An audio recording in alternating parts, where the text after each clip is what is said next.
de muchos lugares. Vimos a un pastor de Panamá, vino el hermano pastor de Alfredo, vemos a otros pastores y hermanos aquí presentes. Le damos la bienvenida y nuestro cordial abrazo en el nombre del Señor. Y hoy estamos celebrando, es decir, es el primer día de la semana. Y cada primer día de la semana celebramos la muerte y resurrección del Señor. La muerte, que significa el perdón de nuestros pecados, y la resurrección, nuestra justificación. Es decir, vamos a hacer unos breves anuncios antes de orar. Le pedimos a los miembros que tienen que votar por la aprobación del presupuesto y también por los diáconos que han sido nominados. Si no han recibido su boleta, pueden ver al hermano Troy Mullins allá. La próxima semana estaremos celebrando la Santa Cena después de la predicación de la palabra, seguido por un almuerzo de compañerismo. Y sin más, vamos a orar para presentar este tiempo en la presencia del Señor. Padre nuestro, gracias te damos en este día. Gracias te damos por Jesucristo, nuestro Salvador, que resucitó y esa tumba está vacía para testimonio a todas las naciones. Gracias, Padre, por este tiempo que vamos a tener y rogamos la presencia de tu Espíritu Santo en cada momento. Que tú nos ayudes, Señor, a adorar tu nombre en espíritu y en verdad. Te lo rogamos en el nombre de Jesús. Amén. Vamos a buscar en nuestras Biblias, en el Evangelio según San Juan, capítulo 20, a partir del versículo 19.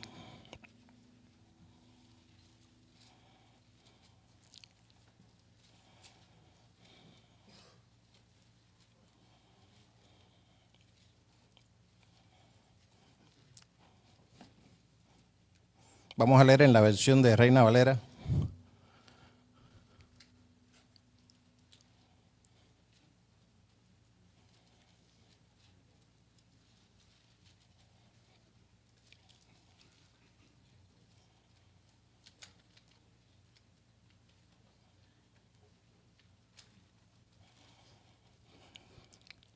Dice así la palabra del Señor.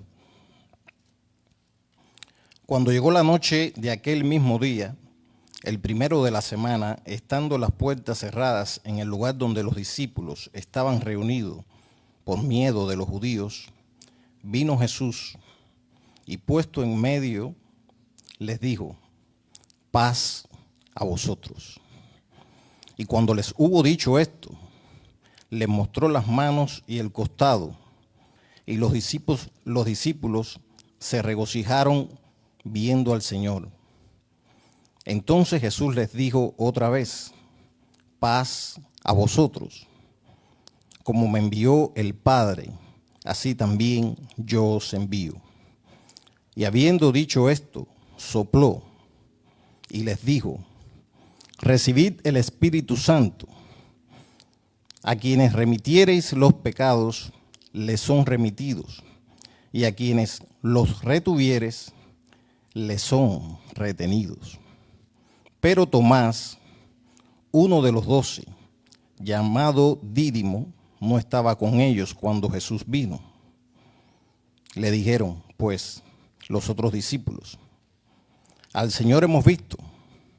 Él les dijo: si no viere en sus manos la señal de los clavos, y metiere mi dedo en el lugar de los clavos, y metiere mi mano en su costado, no creeré.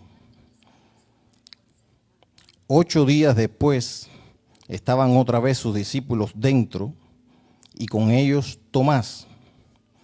Llegó Jesús, estando las puertas cerradas, y se puso en medio y les dijo: paz a vosotros. Luego dijo a Tomás: pon aquí tu dedo y mira mis manos, y acerca tu mano y métela en mi costado, y no seas incrédulo, sino creyente. Entonces Tomás respondió y le dijo: Señor mío y Dios mío. Jesús le dijo: porque me has visto, Tomás, ¿creíste?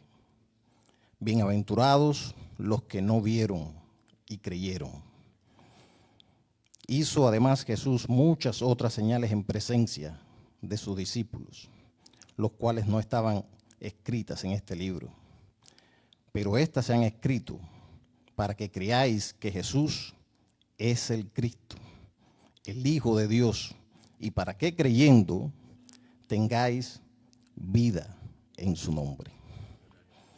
Padre, te damos gracias por esta tu palabra. Ella es bendita. Ella sola tiene vida. Ella entra aún en nuestras coyunturas y los huesos y discierne aún los pensamientos del corazón. Permite que esta tu palabra que va a ser expuesta llegue, Señor, a cada corazón. En el nombre de Jesús. Amén.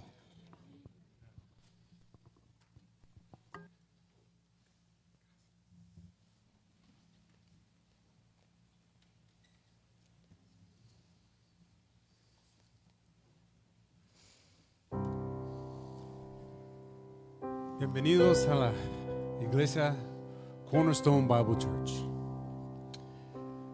Los invito a que se ponen en pie, por favor, para seguir adorando a nuestro Señor Jesucristo. Hay una invitación a la adoración que se encuentra en Salmo 96, versículo 1 y 2, que dice así: Cantad al Señor un cántico nuevo. Cantad al Señor toda la tierra. Cantad al Señor, bendecid su nombre. Proclamad de día en día las buenas nuevas de su salvación. La primera canción es Agua Viva.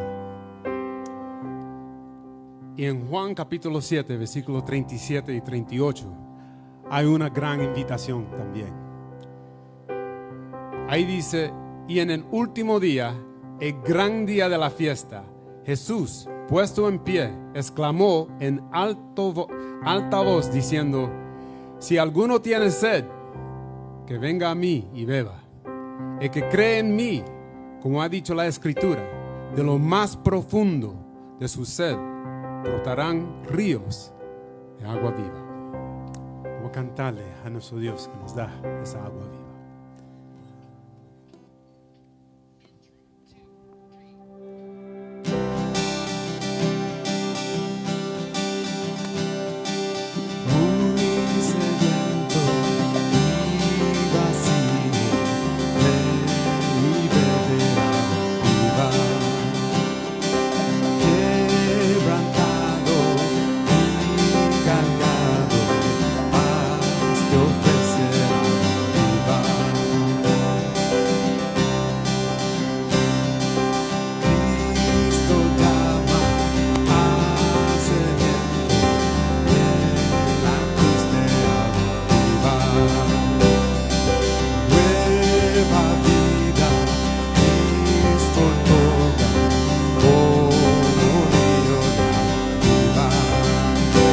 Es un río de amor, de gracia y de don, trae gozo al pueblo del Señor.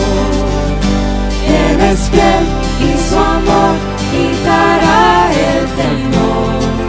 Canta el Dios de agua viva.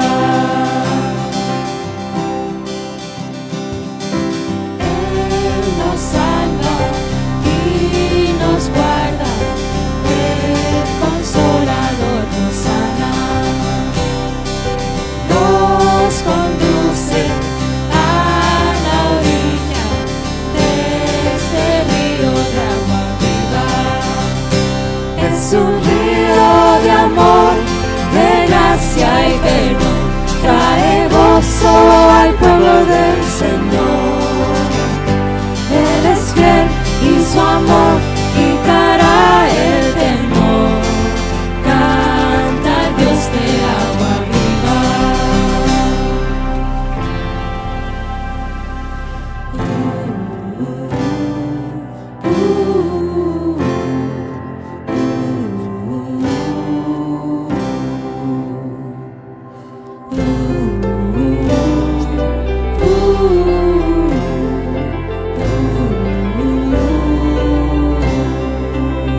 su amor quitará el temor. Canta al Dios de agua viva. Él es fiel y su amor quitará el temor. Cantando de agua viva. Solamente las voces. Es un río de amor, de gracia y perdón. Trae gozo al pueblo del Señor. Él es fiel y su amor quitará el temor. Canta al Dios de agua viva.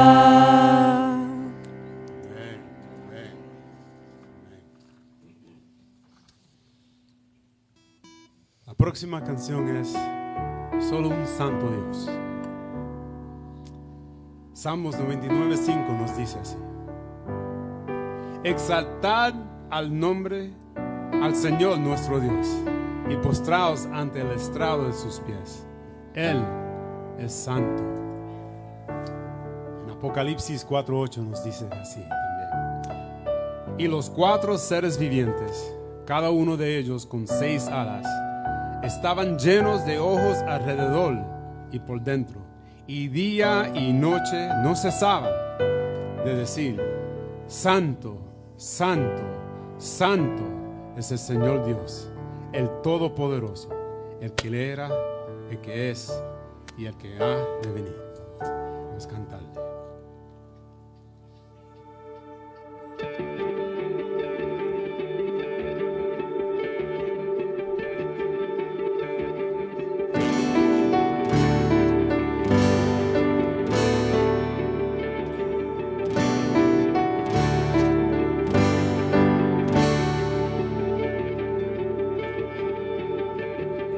Quien a las huestes del cielo manda, quien a los reyes hace postrar, quien al hablar hace huir tinieblas, solo el santo Dios.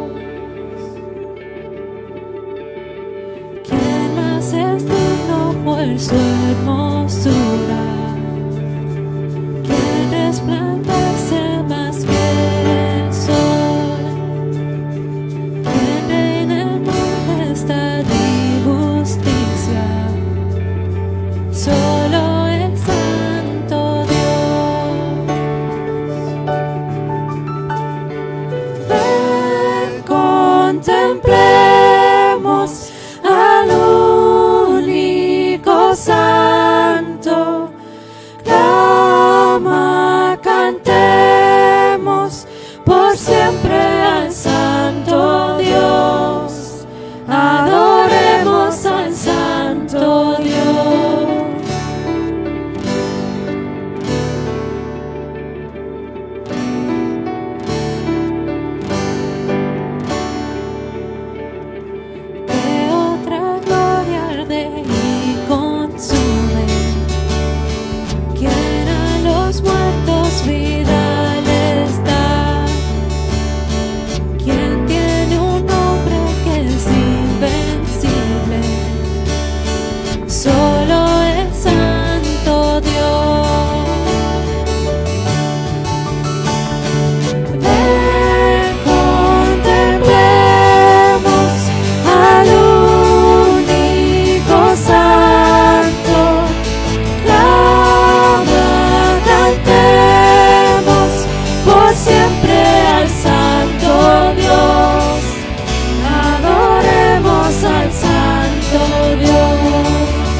escatimó. ¿Quién más me invita a llamarle Padre? Solo el Santo Dios, solo mi Santo Dios.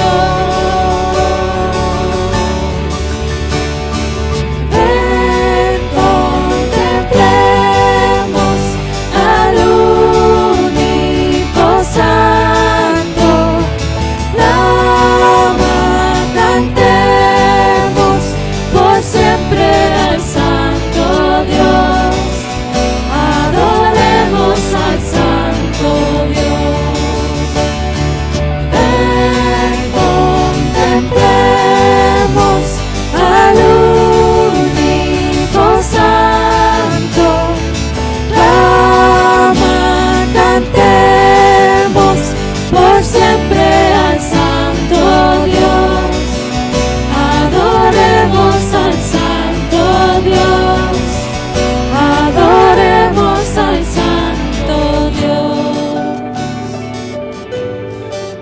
Adoremos al Santo Dios.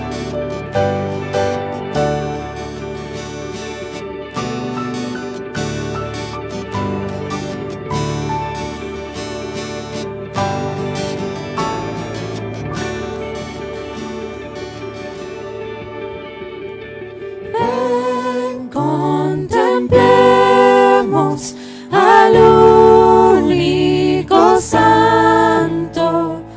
Clama, cantemos por siempre al Santo Dios. Adoremos al Santo Dios. Amén, amén. Pueden tomar asiento. Gracias.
Adoremos al Santo Dios, al que ha resucitado.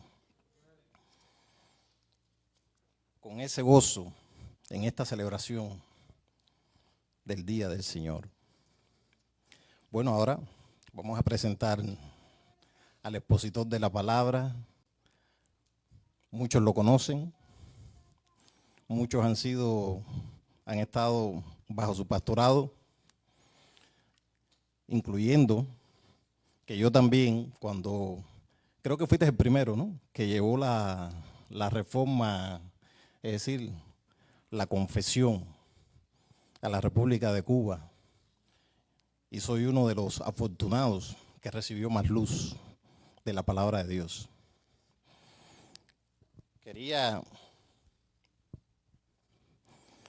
presentar al pastor Sujel Michelén, pastor de IBCJ en Santo Domingo por alrededor de 47 años, más o menos.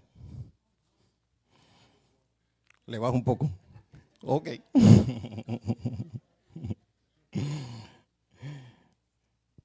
También es miembro del concilio de Gospel Coalition. Es reconocido como uno de los mejores predicadores en Latinoamérica. No lo digo yo lo busqué en Google. Así aparece. autor de varios libros, entre ellos De parte de Dios y Delante de Dios. Te lo recomiendo y esperamos que sea traducido al inglés también, como también La más extraordinaria historia jamás contada, entre ellos. Es decir, sin más, invitamos al pastor Sujel Michelén a que nos exponga la palabra del Señor.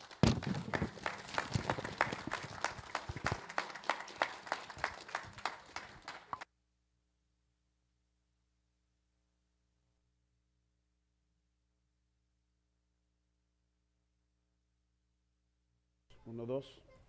Ahora sí. Hermanos, es un gozo enorme poder estar entre ustedes en la mañana de hoy. Hace mucho que no venía a Cornerstone. De hecho, no recuerdo la fecha. Edwin me la dijo el otro día, no me acuerdo. Pero fue hace tiempo.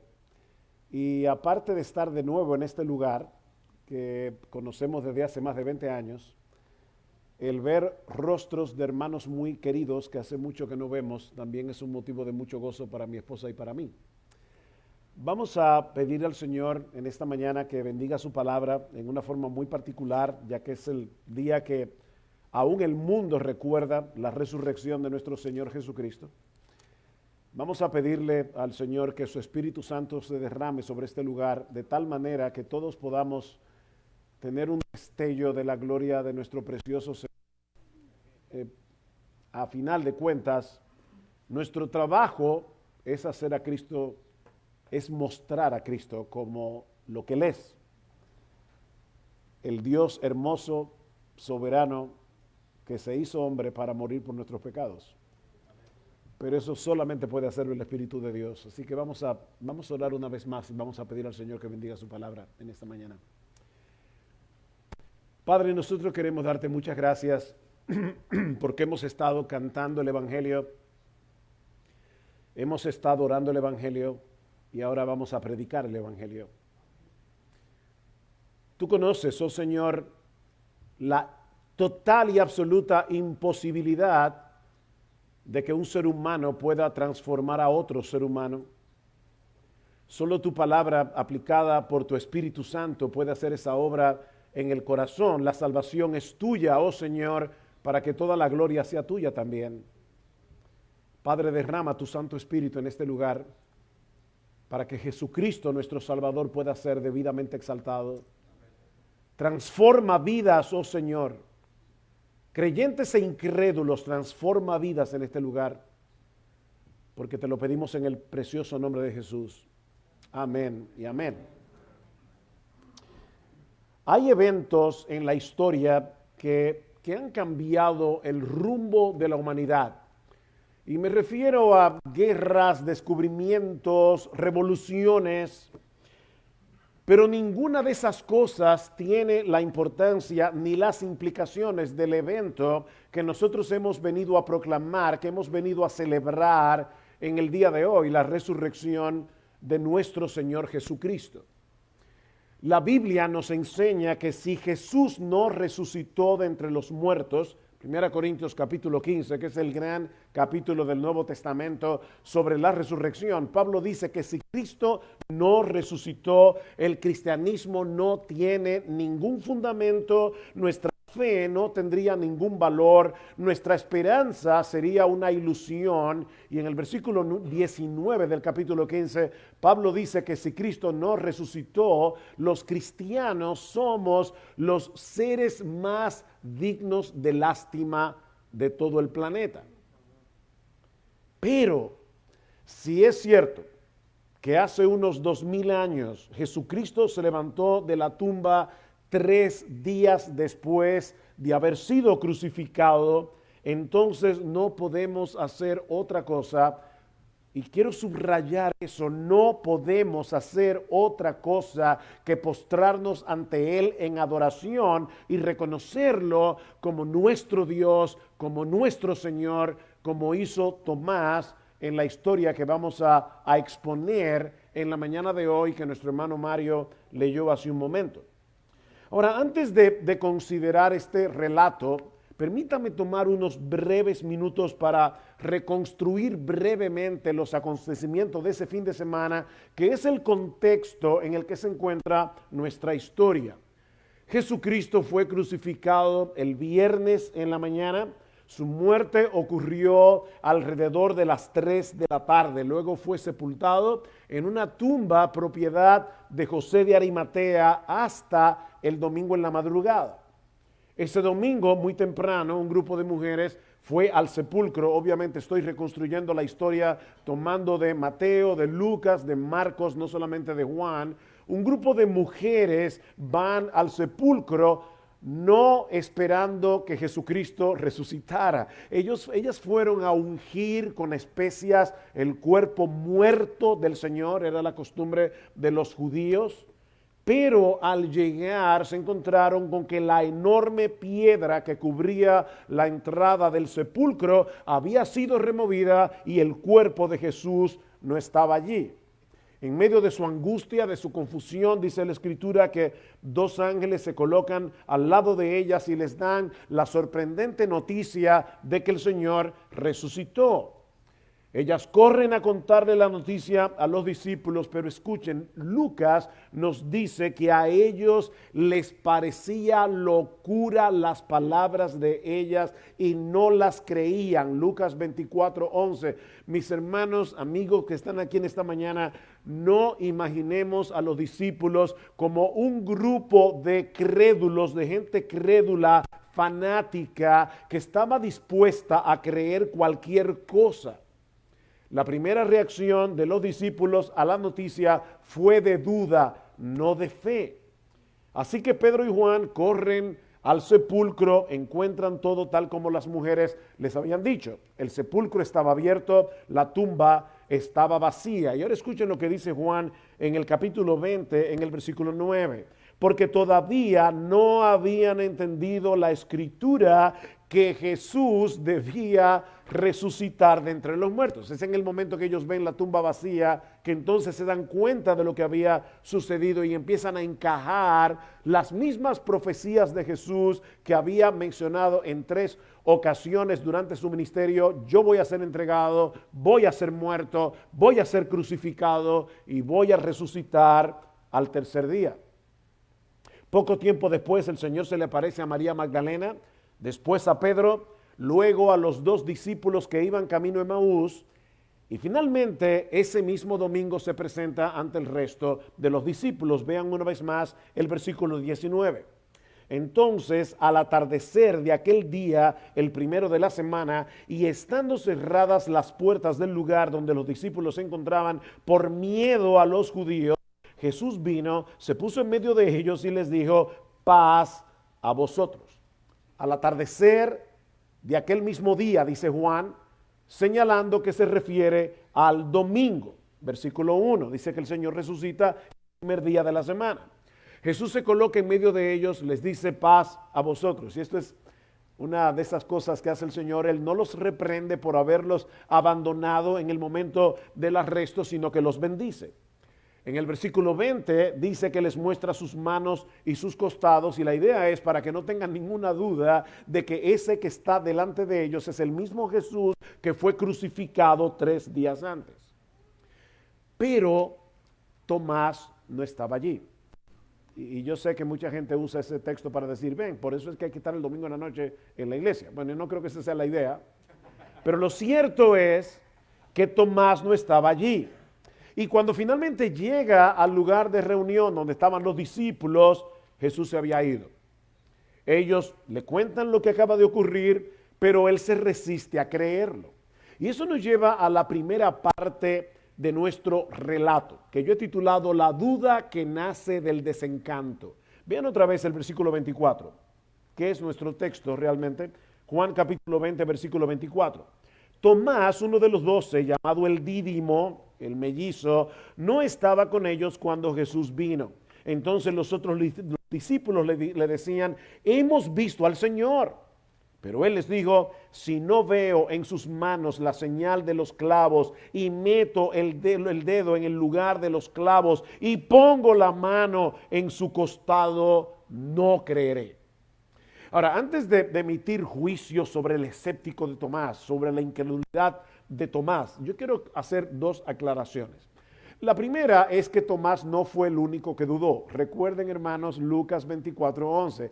Todos los discípulos reaccionaron exactamente de la misma manera al reporte de las mujeres. Ninguno de ellos reaccionó con fe, todos dudaron. Ahora, lo segundo, y probablemente lo más importante aquí, es que la duda de Tomás no era la de un incrédulo endurecido, era la de un creyente herido. Y esto es muy importante. Hay una enorme diferencia entre la duda honesta y el cinismo del incrédulo. La duda de Tomás no era la objeción de un incrédulo materialista, era una crisis del alma.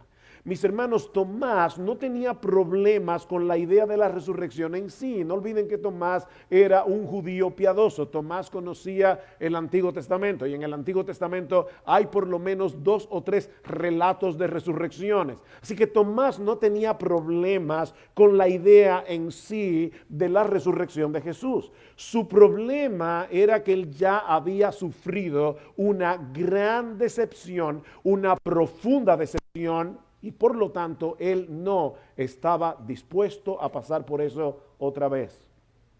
Tomás había creído con todo su corazón que Jesús era el Mesías prometido. Tomás había dejado todo para seguirlo. Durante 3 años y medio caminó con él, escuchó sus enseñanzas, fue testigo de sus milagros, pero de repente todo se vino abajo cuando Jesús fue arrestado, humillado y crucificado como un criminal. Eso no encajaba en la idea preconcebida que los judíos tenían del Mesías. Mis hermanos, nosotros tenemos que entender que para un judío del primer siglo, los Mesías no mueren. Los Mesías siempre ganan, de manera que con la muerte de Jesús, las esperanzas de Tomás se hicieron pedazos. Y yo supongo que todos aquí podemos identificarnos con él en esa lucha con la decepción. Miren, mis hermanos, muchas de nuestras dudas no surgen de argumentos filosóficos. Muchas de nuestras dudas surgen de expectativas no cumplidas. Expectativas no cumplidas. Has orado por años por alguna cosa y Dios no te ha respondido o te respondió no como tú esperabas. Te hiciste miembro de una iglesia y saliste herido. Y yo tengo la convicción de que hay creyentes que son como fugitivos eclesiásticos. Y las razones, viven saltando de iglesia en iglesia, y las razones porque van a una iglesia, están esperando que encontraron el paraíso en la tierra, y se olvidan que la iglesia es una comunidad de pecadores en reconstrucción. Nosotros estamos en remodelación. Y salen heridos de la iglesia. O iniciaste la vida cristiana con entusiasmo, pero luego vino una pérdida sensible, luego vino una traición, una crisis, y ahora dudas. No porque seas arrogante, sino porque no quieres volver a ser vulnerable. Prefieres no ilusionarte antes que volver a sufrir otra decepción. Bueno, yo creo que algo como eso fue lo que puede haber sucedido con Tomás. Su escepticismo era un equivocado mecanismo de protección, y subrayo la palabra equivocado. Cuando uno es decepcionado, cuando uno es herido, se protege. Pero mis hermanos, esto es un mecanismo equivocado de protección. Tomás tenía que estar absolutamente seguro antes de volver a confiar. De ahí su reto en el versículo 25. Si no veo en sus manos la señal de los clavos y meto el dedo en el lugar de los clavos y pongo la mano en su costado, no creeré. ¿Se dieron cuenta? A él no le bastaba con ver. Tomás quería tocar. Tomás necesitaba pruebas concretas, no porque fuera un cínico, repito, sino porque su corazón estaba roto. Como puede ser que esté el corazón de algunos aquí en esta mañana. Ahora, lo que Tomás no sabía era que Jesús lo estaba oyendo, porque él estaba ahí. Lo que Tomás no sabía, de paso, hermanos, recuerden mis hermanos, que cuando Jesús murió, murió físicamente en su naturaleza humana, pero seguía vivo en su naturaleza divina. Así que Jesús estaba allí, estaba oyendo a Tomás, aunque Tomás no lo veía, y Jesús tomó muy en serio el reto de Tomás. Miren, déjenme subrayar esta parte aquí. ¿Saben qué, hermanos? Jesús conoce nuestras dudas. Una vez le preguntaron a alguien, ¿usted es creyente? Y dijo, no, yo soy dudante. Miren, cuando nosotros estamos en medio de una prueba, lo primero que se dispara no es la fe, lo primero que se dispara es la duda. Y nosotros tenemos que tomar el arma de la fe, y como dice Martin Lloyd-Jones, la fe es aplastarle la cabeza a la serpiente de la duda, pero hay algo que tú tienes que hacer con lo que tú crees. ¿Por qué habéis temido? Le dice Cristo a los discípulos en la barca, hombres de poca fe. Y luego les pregunta, ¿dónde está vuestra fe? ¿Dónde metieron la fe? ¿Qué hicieron con ella? Hay algo que nosotros tenemos que hacer, pero Jesús conoce nuestras dudas, Jesús conoce nuestras heridas, Él sabe cómo tratarlas. Tomás había cerrado por un momento la puerta de la fe, pero no había tirado la llave. Y eso es importante. Él estaba en crisis, pero no estaba perdido. Y la razón por la que no estaba perdido era porque Jesús todavía lo seguía amando. Y todavía Jesús, en una manera misteriosa, lo seguía sosteniendo en su fe. Así que él mismo, en persona, se encargaría de lidiar con el problema del corazón de Tomás. Y eso nos lleva a la segunda parte de nuestro relato. El encuentro que transforma la duda en adoración. El encuentro que transforma la duda en adoración. Versículo 26. 8 días después, de paso, los judíos contabilizaban los días de esta manera. Domingo, lunes, martes, miércoles, jueves, viernes, sábado, domingo. O sea, cuando dice 8 días después, lo que Juan nos está diciendo es, el siguiente domingo, una semana después, sus discípulos estaban otra vez dentro, Tomás con ellos esta vez, y estando las puertas cerradas, Jesús vino y se puso en medio de ellos y dijo, paz a vosotros. El domingo siguiente Jesús viene a la habitación, igual que la vez anterior, la puerta está cerrada, Jesús se coloca en medio de ellos y les dice paz a vosotros, pero de inmediato se vuelve hacia Tomás y le concede la prueba empírica que él había pedido. Versículo 27. Luego dijo a Tomás, acerca aquí tu dedo, mira mis manos, extiende aquí tu mano y métela en mi costado y no seas incrédulo sino creyente. Con una mezcla de ternura, firmeza, Jesús viene a sacar a Tomás del pozo de la duda. Y yo espero, mis hermanos, que Jesús venga en esta mañana a través de su palabra y saque a algunos aquí del pozo de la duda. Y por supuesto eso fue suficiente para revertir su resistencia interior en adoración. Versículo 28, respondió Tomás y le dijo, Señor mío y Dios mío. Noten que Tomás no se limitó a decir, Jesús, eres tú, estás vivo. No, su confesión llega mucho más lejos. Es una exclamación de adoración y de rendición personal. Él no solo reconoce que Jesús ha resucitado. Lo que Tomás está reconociendo aquí es que Jesús es su Dios y su Señor. Y eso es importante. Esta palabra Señor era la que los judíos utilizaban para referirse a Jehová, al Dios del pacto. Así que cuando Tomás le dice a Jesús, Señor mío y Dios mío, está haciendo una declaración profundamente teológica, pero al mismo tiempo sumamente personal. Tú eres mi Señor, tú eres mi Dios. Ahora, vamos a tratar de ponernos en la mente de Tomás antes de llegar a esa declaración de fe. Porque no olviden, hermanos, que entre el versículo 25 y el versículo 26 hay una semana de por medio. De manera que hay 7 días entre la primera vez que Jesús visita a los discípulos y la segunda vez. La primera sin Tomás, la segunda con Tomás. La pregunta es, y yo sé que voy a especular un poco aquí, permítanmelo, un poco de especulación, pero creo que tengo base para ella. Vamos a suponer por un momento lo que pudo haber estado en la mente de Tomás durante esos 7 días. María Magdalena aseguraba que había visto al Señor. Pedro y Juan también. Los 2 discípulos que iban camino a Emaús contaban cómo caminaron con él y ahora todos los apóstoles decían haberlo visto. Probablemente Tomás estaba atrapado entre el deseo de creer y el miedo a volver a ilusionarse. ¿Han estado ustedes así en algún momento? Es como una tensión rara. Es muy posible que en ese proceso Tomás comenzara a recordar cosas que Jesús había dicho durante su ministerio y que ahora cobraban un nuevo sentido, como aquella ocasión, por ejemplo, en Juan capítulo 14, versículo 9, cuando Felipe le pide al Señor que le muestre al Padre y Jesús le responde, Felipe, el que me ha visto a mí ha visto al Padre.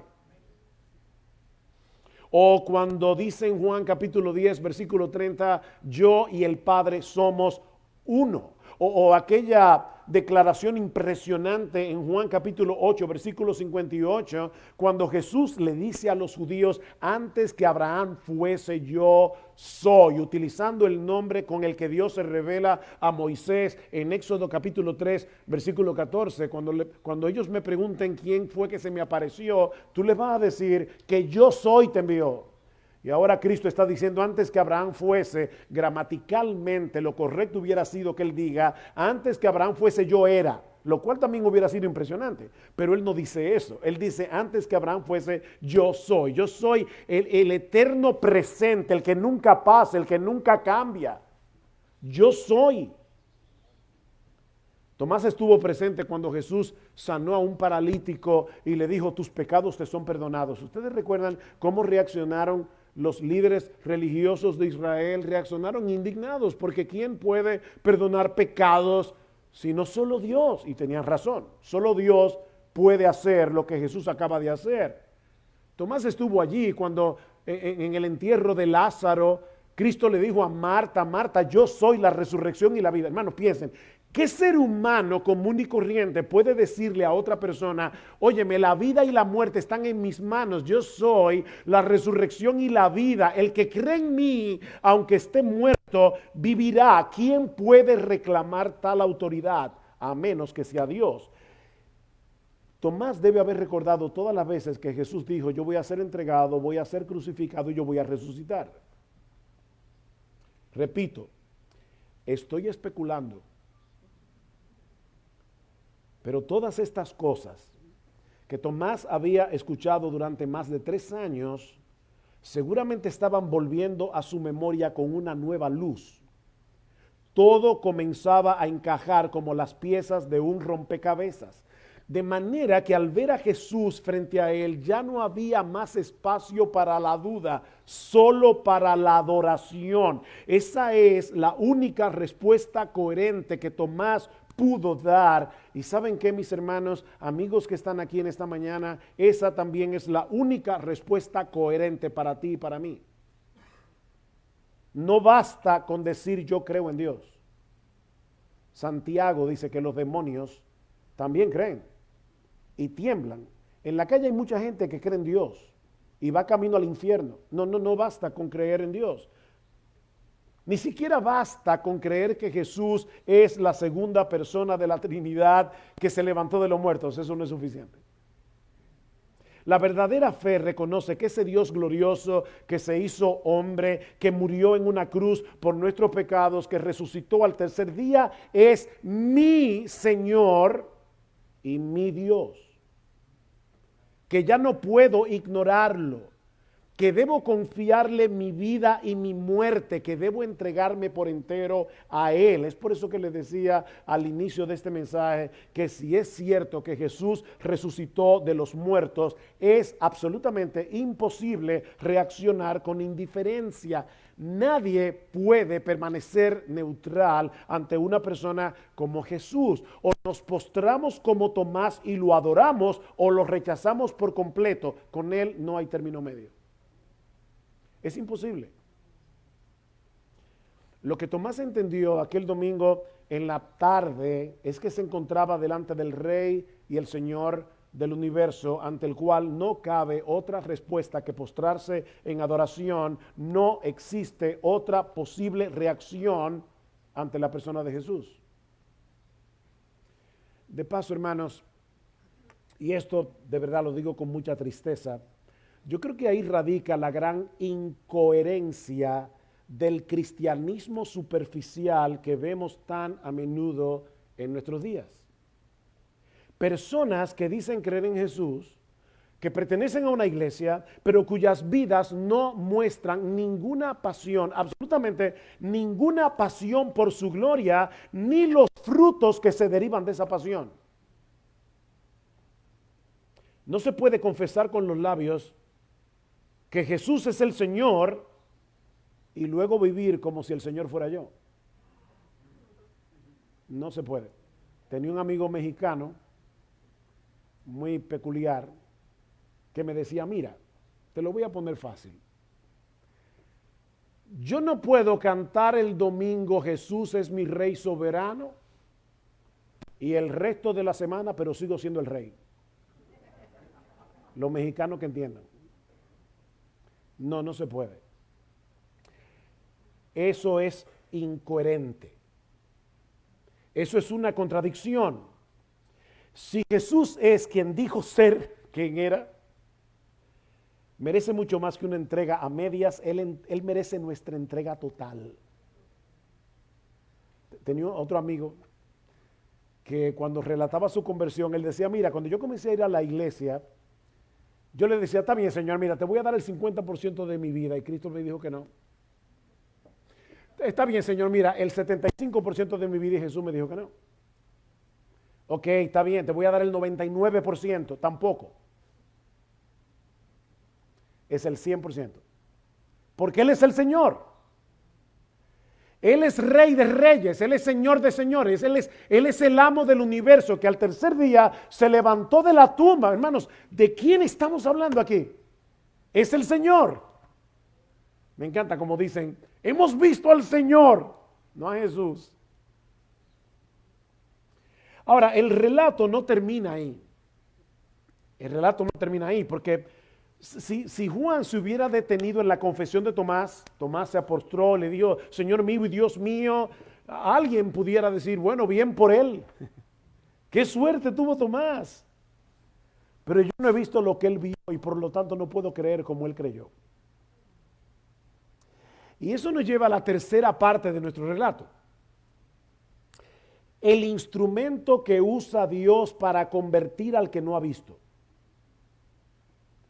Aquí hay muchos cristianos y yo espero que ninguno de ustedes diga haber tenido un encuentro con el Cristo resucitado. Eso le pasó a Pablo camino a Damasco y eso no pasa todos los días.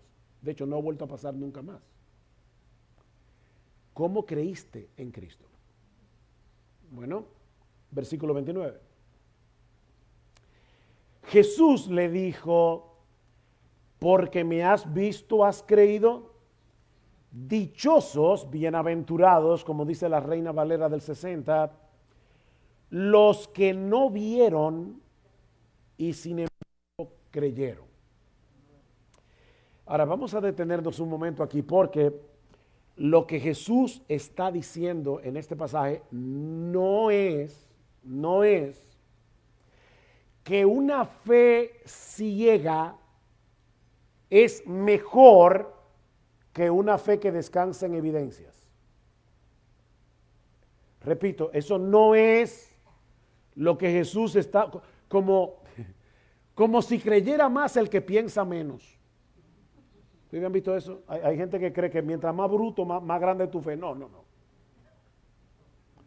De hecho, por lo menos en República Dominicana, en la década, principios del siglo XX, me cuentan cristianos viejos que los creyentes tenían miedo de enviar a sus hijos a la universidad porque tenían temor de que en la universidad perdieran la fe. Y la idea era como, lo prefiero bruto pero piadoso. No hay que hacer No hay que hacer esa dicotomía. Eso no es lo que Jesús está diciendo aquí. Es como, Tomás, tú tienes una fe de segunda clase porque tuviste que verme para creer. Bienaventurados los que sin tener ninguna prueba decidieron creer en mí. Así es como muchos interpretan el versículo 29. Lamentablemente, hermanos, ese es el concepto que muchos tienen hoy día de la fe. Es una especie de salto al vacío, irracional, como si la fe no tuviera nada que ver con hechos concretos, con realidades históricas, sino más bien con un sentimiento subjetivo del corazón. Yo no sé cuántos de ustedes tuvieron la desdicha de leer a Dan Brown y la famosa novela El Código Da Vinci. Pero en esa infame novela, el experto en simbolismo esotérico, Robert Langdon, define la fe de esta manera. La fe es la aceptación de aquello que nos imaginamos como verdad, aunque no pueda ser probado. No, esa no es la clase de fe que Cristo espera de ti y de mí. Mis hermanos, la fe no es una fantasía emocional. La fe no es un sentimiento místico desconectado con la realidad. Es una respuesta razonable al testimonio histórico, profético y apostólico que Dios ha dejado registrado en su palabra. Así que lo que Jesús le está diciendo a Tomás es algo como esto. Tomás, tú creíste porque me viste, pero vendrá una generación tras otra, tras otra, tras otra, tras otra, que no tendrá ese privilegio que tú tuviste. No podrán verme físicamente, pero también creerán y serán bienaventurados. ¿Sabes por qué? Porque ¿en qué descansará su fe? En el testimonio fidedigno que ustedes, los apóstoles, van a dejar por escrito. ¿Cómo lo sé? Por lo que dice el versículo 30 y 31. O sea, en otras palabras, Jesús está preparando a sus discípulos y al lector del Evangelio de Juan para una fe basada en la palabra escrita y no en una experiencia visual. Vean el versículo 30. Y muchas otras señales hizo también Jesús en presencia de sus discípulos. Ni tú ni yo hemos visto eso, lo conocemos porque está escrito en los Evangelios, que no están escritas en este libro, pero estas se han escrito, las que Juan escribió, para que creáis que Jesús es el Cristo, el Hijo de Dios, y para que al creer tengáis vida en su nombre. Estas se han escrito para que ustedes puedan creer. En otras palabras, el instrumento que Dios ha usado desde entonces para convertir a escépticos en creyentes es el testimonio escrito de los apóstoles, preservado para nosotros en las Sagradas Escrituras bajo la inspiración del Espíritu Santo.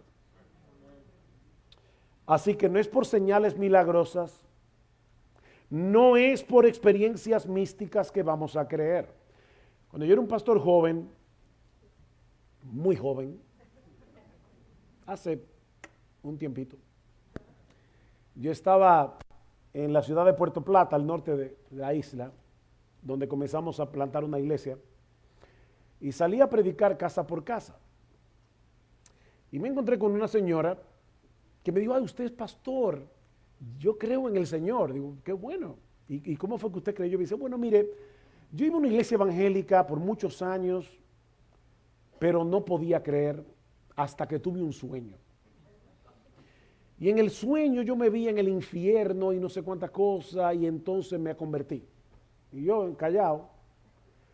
Después no me quería bautizar y pasé tiempo en la iglesia hasta que tuve otro sueño, que yo tenía que bautizarme. Dijeron del pastor joven porque tal vez en el día de hoy yo no haría lo que hice en ese momento. Ustedes saben que los jóvenes tienen mucho ímpetu, pero no siempre sabiduría.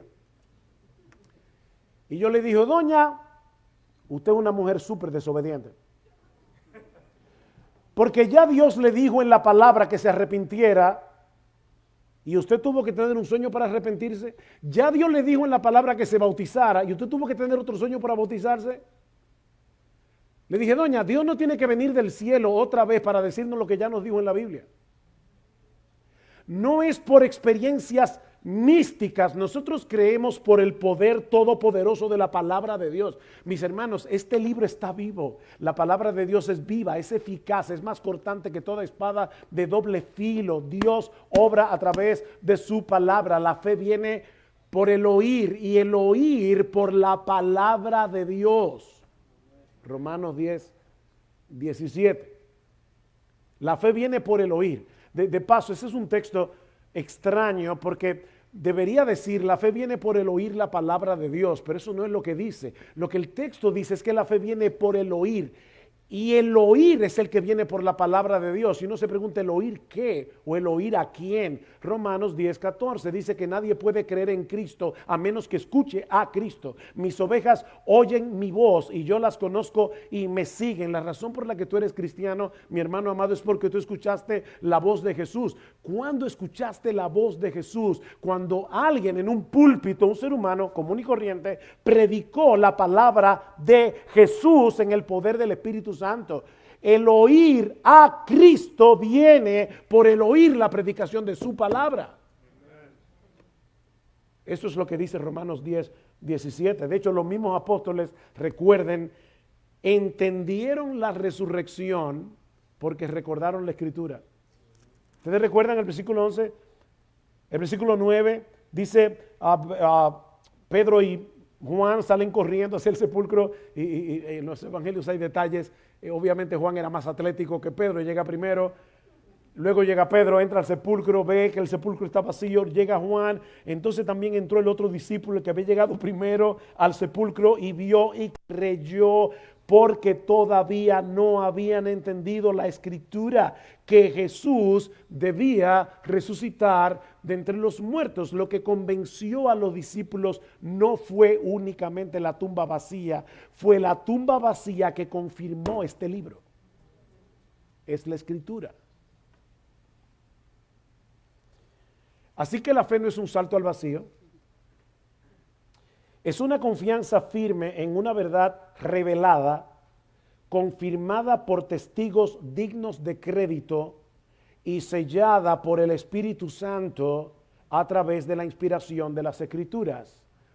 No creemos porque sí, creemos porque Dios ha hablado, creemos porque Dios ha actuado en la historia y lo ha dejado registrado en su palabra bajo la inspiración del Espíritu Santo. Creemos porque Él iluminó nuestro entendimiento para aceptar su palabra como lo que es, la palabra de Dios que obra en los creyentes, dice Pablo en 1 Tesalonicenses capítulo 2, versículo 13. Déjame hacerte una pregunta. ¿Quiénes fueron los padres fundadores de los Estados Unidos de Norteamérica? Tú lo sabes, algunos nombres. La pregunta es, ¿cómo lo sabes? ¿Cómo lo sabes? ¿Cómo tú sabes lo que ellos hicieron? Bueno, tú no lo viste con tus propios ojos, pero tenemos a la mano un testimonio histórico confiable, documentos, cartas, constituciones, relatos de testigos. Bueno, así opera nuestra fe. No es en un vacío, descansa sobre evidencias sólidas. Escuchen las palabras de Pablo en 1 Corintios 15, gran capítulo de la resurrección. Porque primeramente os he enseñado lo que asimismo recibí, que Cristo murió por nuestros pecados conforme a las Escrituras, y que fue sepultado y que resucitó al tercer día conforme a las Escrituras, y que apareció a Pedro, Cefas, después a los 12, después apareció a más de 500 hermanos a la vez, y al último de todos, como a un abortivo, dice Pablo, me apareció a mí. ¿Ven cuál es el testimonio? Las Escrituras y los testigos oculares. El Antiguo Testamento contiene cientos de profecías que se cumplieron al pie de la letra en la historia de Jesús, su nacimiento virginal en la aldea de Belén, de la descendencia de David, su sepultura entre ricos, su resurrección, por solo citar algunas. Todo eso fue anunciado con siglos de anticipación. Añádele a eso la persona misma de Jesús. ¿Cómo explicar un hombre como Jesús, el carácter de Jesús, la sabiduría de Jesús, su compasión, su autoridad? Miren, mis hermanos, nadie puede inventarse a una persona como Jesús. Y además está el testimonio de los apóstoles. Recuerden, todos dudaron al principio, ¿recuerdan? Pero algo ocurrió que los transformó radicalmente. Estos hombres estuvieron dispuestos a morir por proclamar la verdad de que Jesús había resucitado. Y de hecho muchos de ellos murieron como mártires. Estos hombres no tenían nada que ganar humanamente hablando, ni riquezas, ni prestigio, ni seguridad. Lo único que ganaron con este mensaje fue persecución, cárcel y muerte. Y la pregunta es, ¿por qué estaban dispuestos a todo eso? Bueno, porque habían visto con sus propios ojos al Cristo resucitado. Y no olvidemos a Saulo de Tarso, el feroz perseguidor de los cristianos, que lo transformó en el apóstol a los gentiles. ¿Qué fue lo que transformó al perseguidor en predicador? Pablo dice, bueno, al último de todo me apareció a mí el encuentro con Jesús.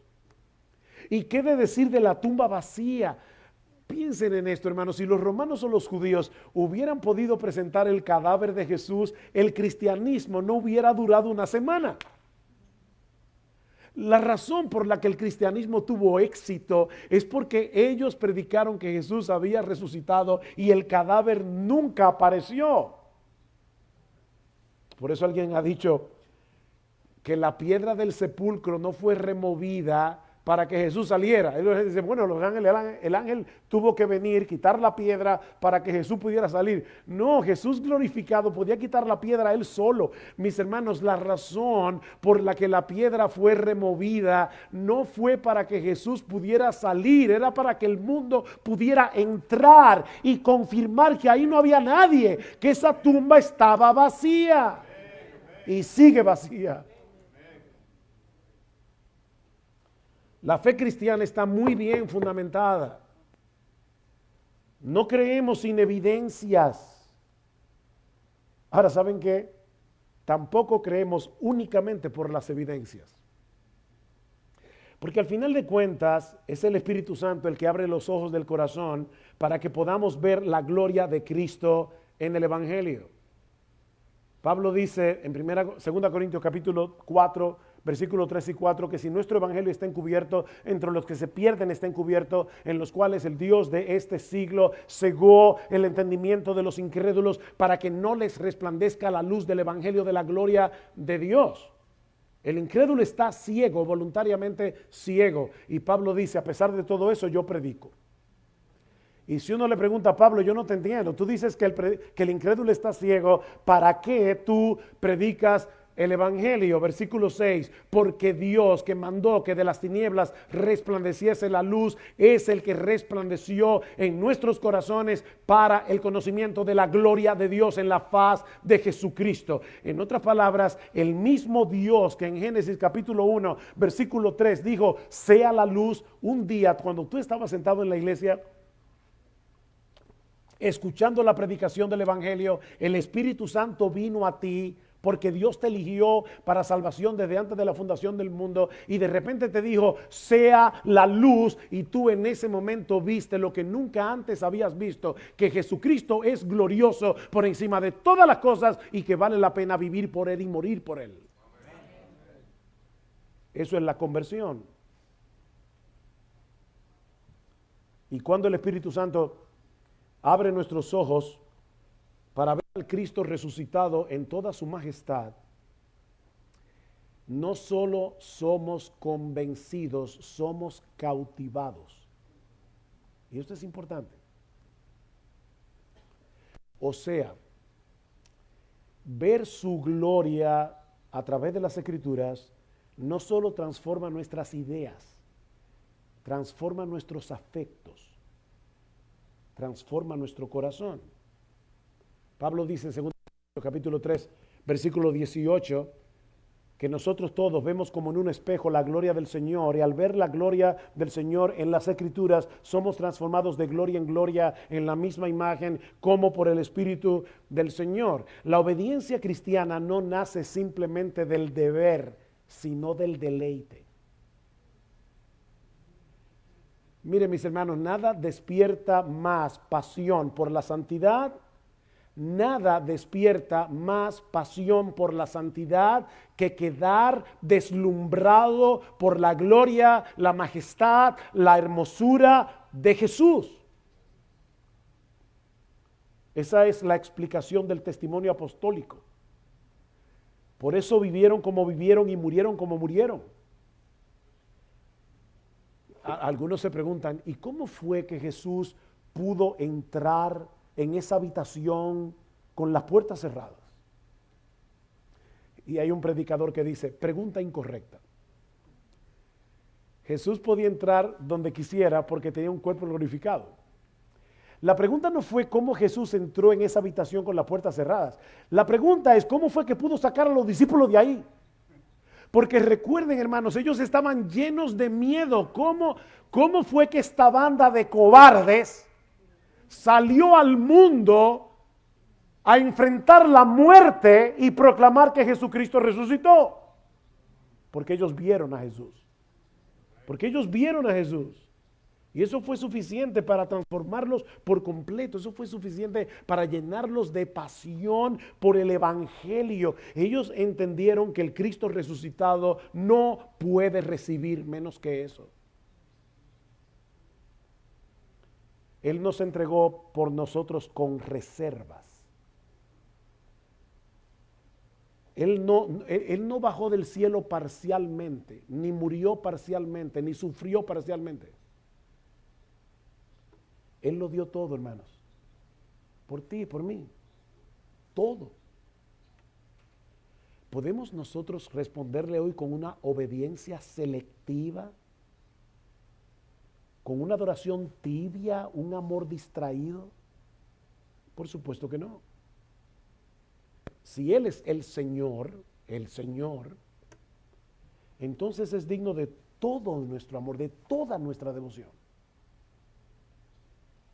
El amor de Cristo nos constriñe pensando esto, que si uno murió por todos, luego todos murieron, y por todos murió para que los que viven ya no vivan para sí, que tú no eres Señor de tu vida, ni yo tampoco, para que los que viven ya no vivan para sí. No es tu voluntad, es la de Él, no es tu gloria, es la suya, sino para aquel que murió y resucitó por ellos. Él no solo debe tener un lugar en nuestra agenda, no, Él debe ser el centro de nuestra existencia. Y aclaro, no se trata de pagarle a Dios por lo que Él hizo. Yo no estoy hablando, yo me acuerdo de un himno que decía, mi vida di por ti, mi sangre derramé. Ahora yo tengo que responderte haciendo lo mismo. Yo estoy de acuerdo con el himno siempre que no parezca una transacción. O sea, no es que yo tengo que retribuirle al Señor, pues yo no puedo, yo no tengo con qué, ni tú tampoco. Hermanos, lo que Cristo hizo no demanda devolución, demanda adoración. ¿Ven la diferencia? Cuando tú ves su entrega total, tu alma responde, tú lo diste todo por mí, ¿cómo yo podría darte menos? Y yo sé que es una lucha, hermanos, es una lucha, pero ahí está el poder del Espíritu Santo. No obedecemos a Cristo porque tengamos miedo de perder algo. Hay gente que cree que si tú no obedeces pierde la salvación. No, hermano, nosotros no obedecemos a Cristo por temor a perder algo, sino porque ya lo hemos ganado todo. Morir al pecado no es resignación, es liberación. Nosotros tenemos conceptos equivocados. El legalista tiene conceptos equivocados. Y el mundano también. Darlo todo por Él no es pérdida, es ganancia. ¿Saben por qué? Salmo 16, versículo 11, porque solo en su presencia hay plenitud de gozo, delicias a su diestra para siempre. Yo no quiero estar lejos de Jesús, quiero estar cerca. La buena noticia es que el Cristo resucitado no solo venció la muerte en el sepulcro, Él vive ahora para obrar en nosotros con ese mismo poder transformador que lo levantó a Él de la tumba. Eso es impresionante. La voz que le dijo a Lázaro, ven fuera, es la misma que puede sacarte hoy de la tumba del pecado, es la misma voz que puede sacarte de la desesperanza, es la misma voz que puede sacarte hoy, cristiano, de tu tibieza espiritual, porque Jesús no solo salva, Él vivifica, no solo salva. Lo que estoy tratando de decir es que esa gloria del Cristo resucitado no solo demanda nuestra obediencia, la despierta.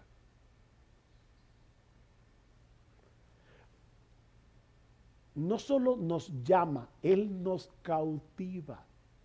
Cristo nos cautiva.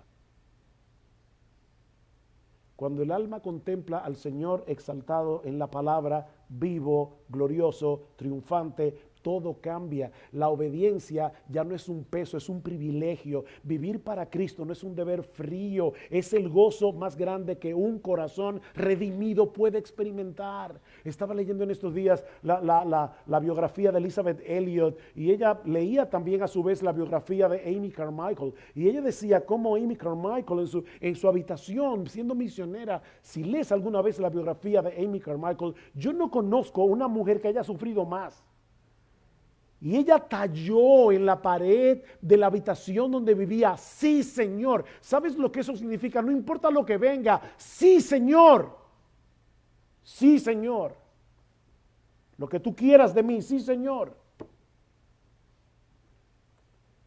Vivir para Cristo es el gozo más grande que un corazón redimido pueda experimentar. Oh mi hermano, yo les ruego a Dios que despierte nuestros corazones hoy y que nosotros podamos caer postrados ante los pies de Jesús y decirle, Señor mío y Dios mío. Pero si tú estás aquí sin Cristo en esta mañana, mi invitación no es a que tomes una decisión emocional, no es a que des un salto irracional al vacío. Yo te estoy invitando a que viendo las evidencias te acojas a las misericordias de Dios en Cristo. No es a una fe ciega, es a una fe razonable, transformadora, que descansa en un Salvador que venció la muerte y el pecado y ante el cual no podemos reaccionar con indiferencia. Mi amigo, postergar a Jesús es rechazarlo completamente. Dejarlo para mañana es rechazarlo completamente. Ven a Él, no confiando en lo que tú puedas hacer, porque no vas a poder hacer nada que se gane la salvación, sino reconociendo tu pecado con un corazón quebrantado y descansando completamente en su obra perfecta de salvación. Él lo hizo todo. Él lo hizo todo. Él es un salvador suficiente para el peor de los pecadores. Y Él está dispuesto a recibirte. Si vienes a Él, solamente tienes que venir a Él en arrepentimiento y fe. O que el Señor te conceda hoy esa fe viva que reconoce en Cristo al único camino hacia Dios, la única verdad que puede sostenerte, la única vida que puede levantarte del pecado y de la muerte. Mi amigo, Cristo vino a que tengamos vida y vida en abundancia. Yo no te estoy ofreciendo que tú dejes tu alegría mundana por un santo aburrimiento. Yo te estoy llamando a que vivas por primera vez. Él vino a darnos vida y vida en abundancia. Oh, que al igual que Tomás, en este mismo instante puedas rendirte con gozo ante aquel que es digno de toda confianza, proclamando desde lo más profundo de tu alma que Él es tu Señor, tu Salvador y tu Dios. Oh, que el Señor pueda hacer eso hoy. Vamos a orar. Padre, nosotros queremos darte gracias por habernos dado el privilegio, el enorme privilegio de predicar tu palabra en esta mañana. Gracias por poder volver a proclamar a Cristo una vez más. Te suplicamos, oh bendito Rey, ven por tu Santo Espíritu y obra, Señor, en el corazón de creyentes. Algunos aquí pueden estar experimentando en este momento tibieza espiritual. Despiértalos, oh Señor. Oh, llénanos de pasión por Cristo, llénanos de pasión por el Evangelio. Perdónanos, oh Señor. Perdónanos por nuestro corazón a medias. Y ayúdanos, Padre bueno. Oh Padre, y salva a algunos que están aquí sin Cristo en esta mañana. Ten misericordia, Señor. Y tráelos a Él en arrepentimiento y fe. Porque te lo pedimos en su nombre. Amén.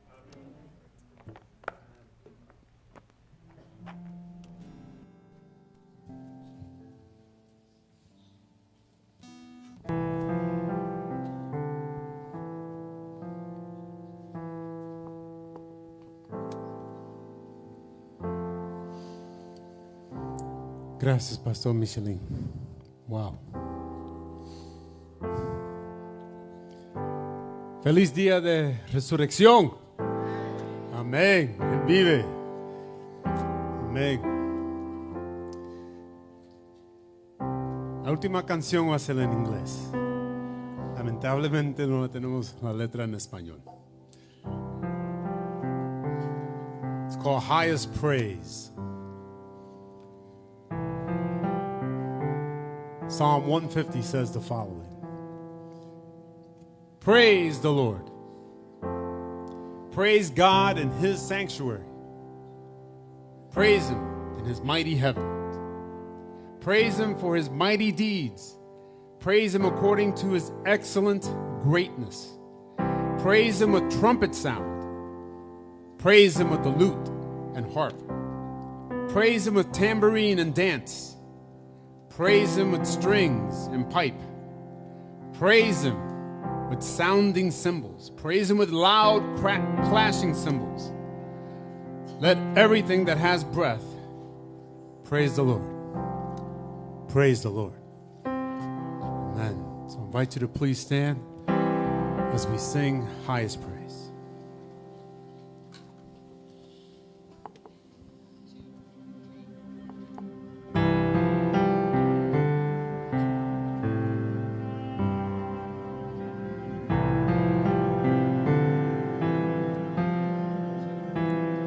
There's one name that will outlast them all. There's one kingdom that will never end. Only one who came to seek and save the lost, Son of God and Son of Man. Can you hear the host of angels crying, glory, glory to the Lamb? We will lay our crowns before Him as we fall, surrender to the great I am.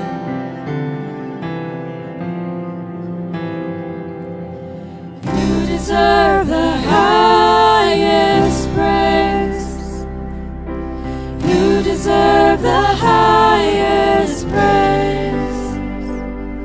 From glory to glory, from age to age, you deserve the highest praise.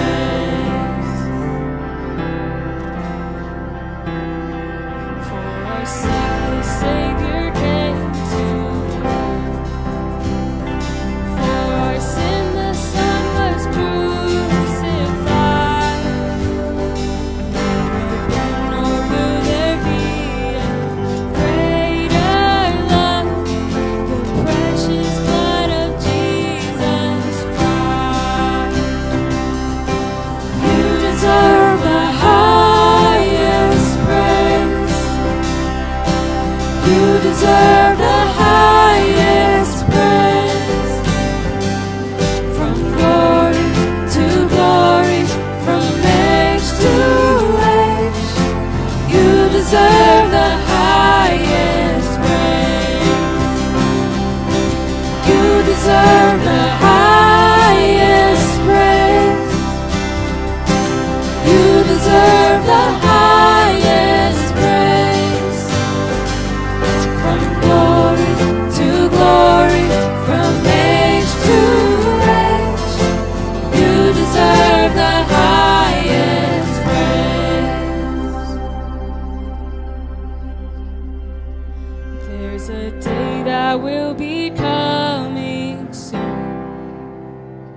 and the sound of trumpets split the sky.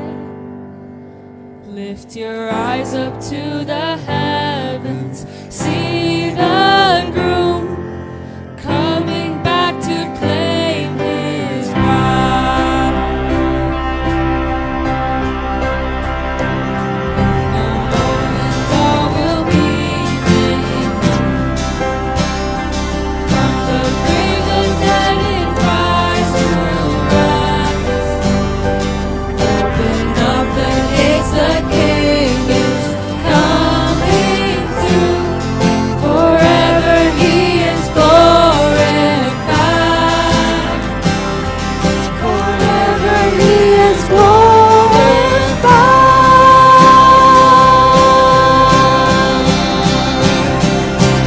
You deserve the highest praise. You deserve the highest praise.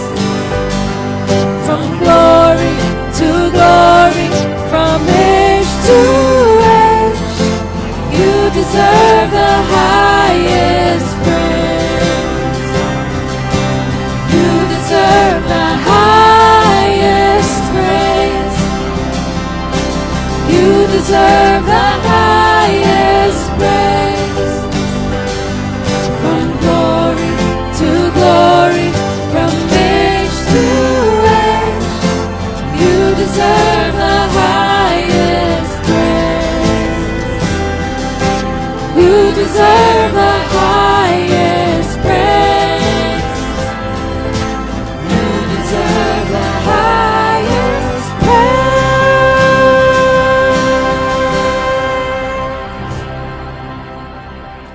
Amen, amen, amen, amen. If it's, glory be to God. All the glory goes to Him.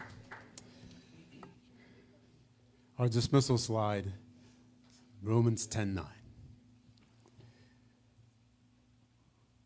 I'll read it in Spanish and in English.